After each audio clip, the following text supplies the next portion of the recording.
If God gave you a business vision at the start of the year, but you are still sitting on the sidelines, I need you to listen closely. The enemy wants you to think that you're waiting for the perfect timing, but actually, you're likely trapped in a cycle of spiritual procrastination that is costing you your destiny. Mm.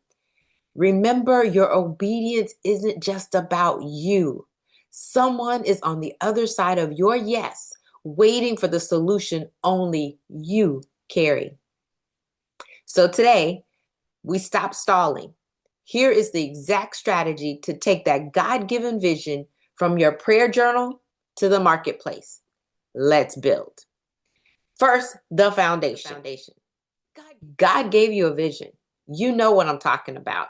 The divine blueprint burning in your heart. Yes, it's the recurring dream that you can't shake. It's the solution to a problem no one else seems to see. But let's be honest. Where is it right now? Is it sitting on a shelf collecting dust? Is the journal closed? Is that business plan half finished? Is the one conversation you know you need to have still just a thought? See, fear, doubt, and that nagging chorus of what ifs have kept you completely stuck on the sidelines. But what if I told you that your delay is costing someone else their miracle? What if your obedience is the key that unlocks somebody else's breakthrough? Because it is. See, the vision that God gave you was never just about you. Today, we're breaking down the urgent biblical steps that you need to take now to finally launch the vision that someone somewhere is desperately waiting for. So let's be real for a second. Feeling called to something greater is both exhilarating and terrifying, right? See, 1 minute you're on fire, picturing the final result, imagining the lives that will be changed, and the next, a tidal wave of inadequacy crashes over you. You're asking the question, who am I to do this? What if I fail? What are people going to think? I don't have the money, the time, or the connections. This right here is the battleground for every great calling. You are not alone. It's the place where God's divine whisper meets the deafening roar of the enemy who specializes in fear, distraction, and doubt. Let me say that one again. He specializes in fear, distraction, and doubt. And we're going to obliterate that today. See, this just isn't about negative self-talk. It's a spiritual attack designed to keep your God-given potential locked up. And the Bible tells us in Habakkuk 2:2 to write the vision and make it plain so that we can run with it. See, a vision from God isn't meant to be a secret. It's not some private feel-good idea you just meditate on. It's a revelation that demands action. It's meant to be written down, to be made clear, and to be run with. Clarity isn't for contemplation, it's for mobilization.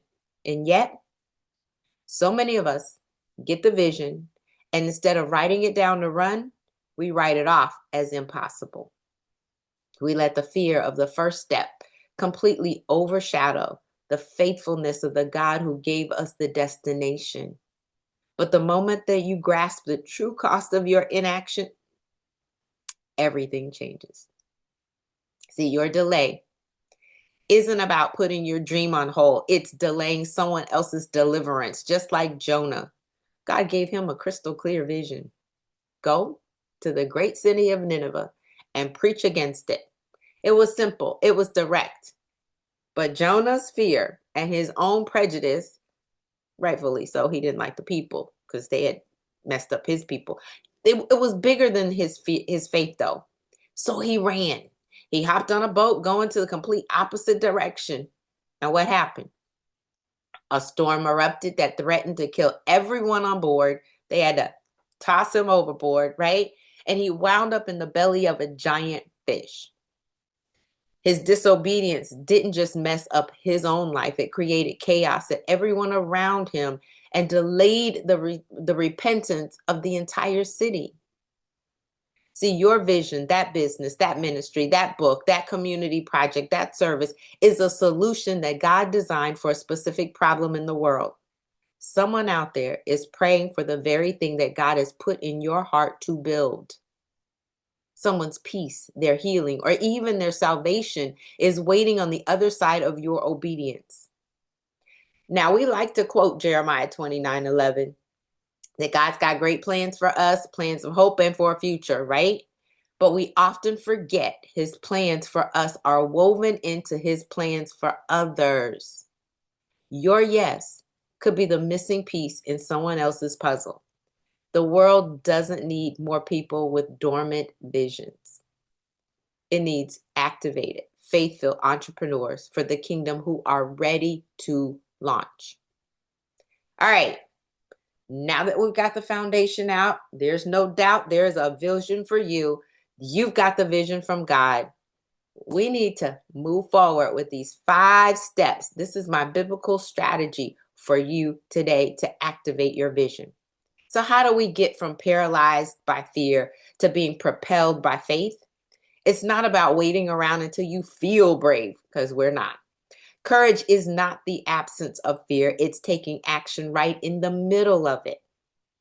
5 practical biblical steps that you can take right now to get your vision off the ground. First, write it plainly and pray for confirmation. See, we're going back to Habakkuk, right? Get the vision out of your head where doubt can twist it all up and get it down on paper. Write out what God has told you. What's the mission? Who is it for? What problem does it solve? Get as specific as you can, but don't just write it and leave it. Proverbs 3:5-6 tells us to trust in the Lord with all of our heart and lean not to our own understanding, but in all our ways we acknowledge him and he will direct our paths. That's right. He's going to direct our path. So writing the vision has to be paired with surrendering it. We're going to pray over it. We're going to give it over to God. We're going to ask God for confirmation, not from a place of doubt, but from a genuine desire to be aligned with him. A true God-given vision will always line up with his word and his character. So write it in the comments. Come on. Let's encourage one another. Add a scriptural reference too. And if you don't have one, a scriptural reference that is, either I or someone else will suggest one for you. So go, put it down. Step number 2, we've got to silence fear with truth. See, fear is a spirit, and the Bible is clear about where it comes from and where it doesn't. 2 Timothy 1:7 says that God has not given us a spirit of fear, but of power, love, and a sound mind. Yes. Fear is not from our Father. It's a liar that speaks. He's like, if you hear yourself saying, I'm not good enough, you have recognized that you're agreeing with a lie. The only way to fight a lie is with truth. You have to get relentless about declaring God's word over your life. When fear says that you're inadequate, you declare, I can do all things through Christ who gives me strength. That's right, Philippians 4:13. Let's look at Gideon, right? When the angel of the Lord found him, he was hiding in the winepress, trying to thresh wheat without the enemy seeing him. And when he was operating truly in total fear. When God called him, though, his response was just a list of excuses. My family is the weakest, and I'm the weakest in the family completely. Our clan we can't do it, basically, and I'm not the one. He was drowning in his own inadequacy, but God did not argue with his point. He just gave him a promise. I will be with you. Now, that is the ultimate answer to your fear. God's presence is your qualification. Moses said, I can't speak very well. I just stutter. God's response, oh, I'm going to give you Aaron. He can talk for you, but I will be with you. Fear not is found 63 times in the King James Version. Now, I like Logos. That's going to help you find out how many times things are in the Bible and then where they're found too. So if you need Bible software, definitely go get that. But anyway, fear not is found 63 times in the King James Version. Write down what you're afraid of.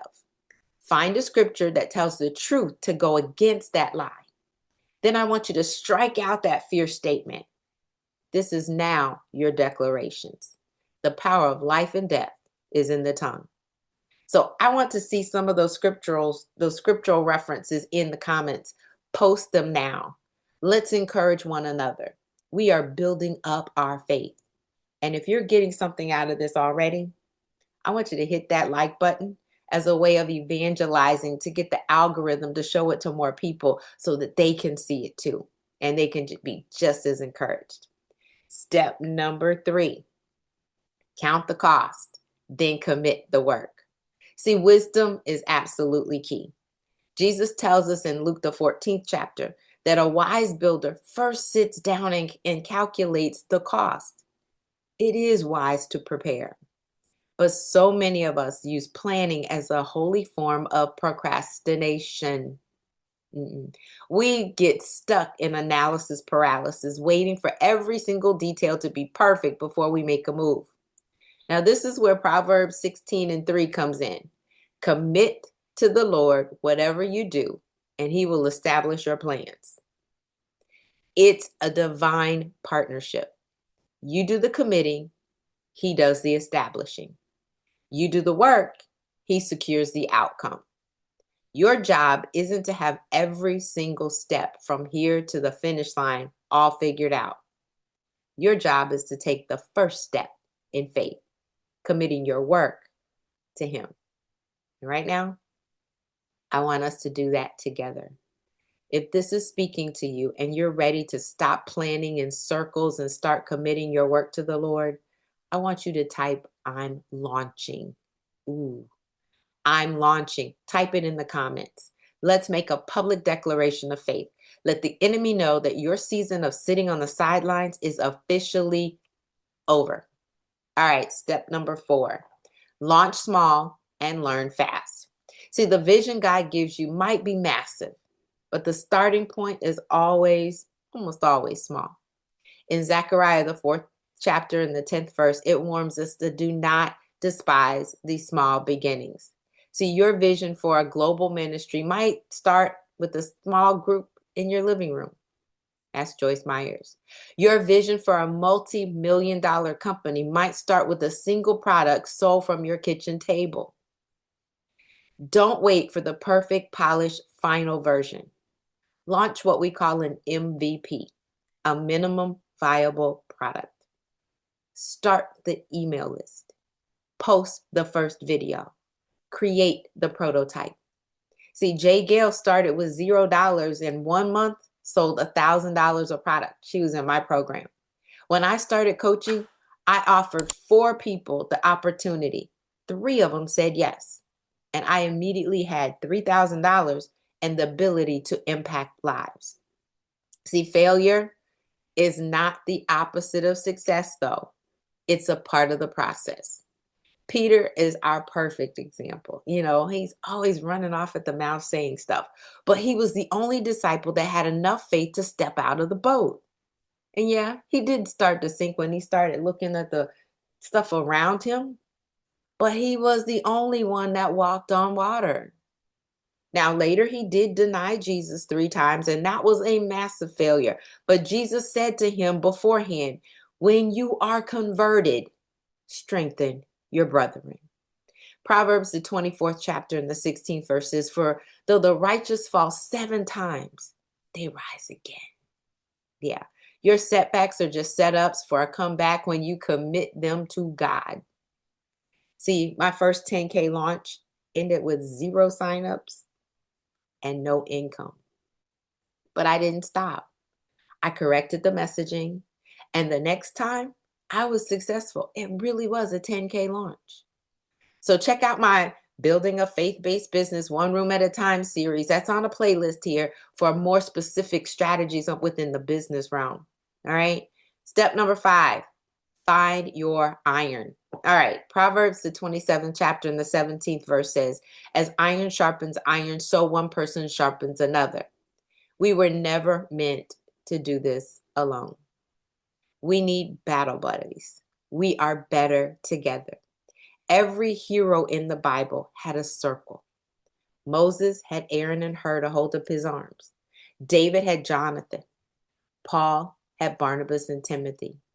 Jesus had his three, Peter, James, and John, as well as the 12. This means that finding mentors who've been where you are going and peers who are running alongside you, you've got to find them. It means being in a community that will speak faith to your fears, hold you accountable, and celebrate your wins. If you are the most visionary person in your circle, you're in the wrong circle. Now, I did say do a circle audit. Believe me, I was in that same situation and I fully understand. If you're at the top of every room, you're in the wrong room. If you're always pouring out, the question is who's pouring into you? Solopreneurship means going so slow. Solo means going so slow. That's right. You have to get this. Your vision is a vehicle for the kingdom of God. It's not just about personal fulfillment or making money. Look at the entrepreneurs in the Bible.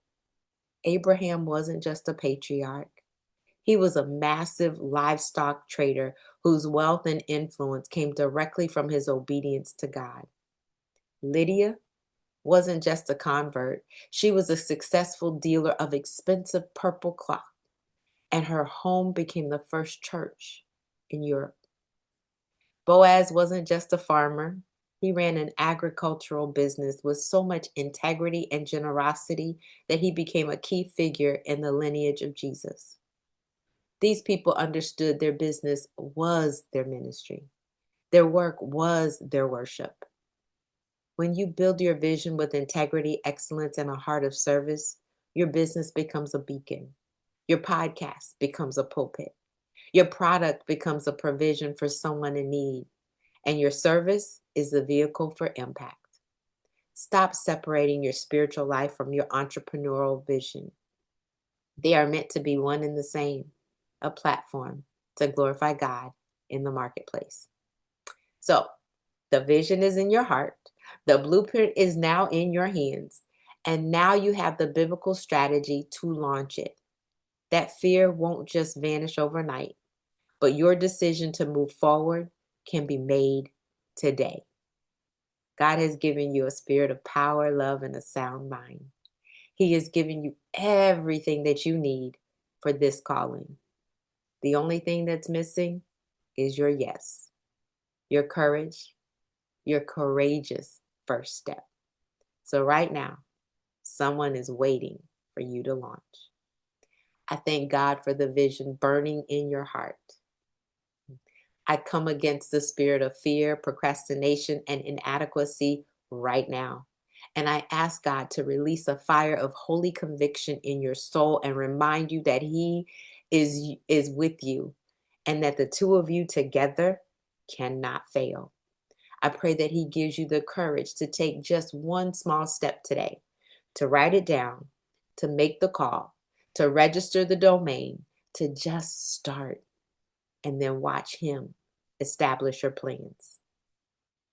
If this message blessed you, please do 3 quick things for me. Like this video, subscribe for more content to fuel your faith, and share this with at least one person you know who is sitting on a God-given dream. And let's start a movement of launchers.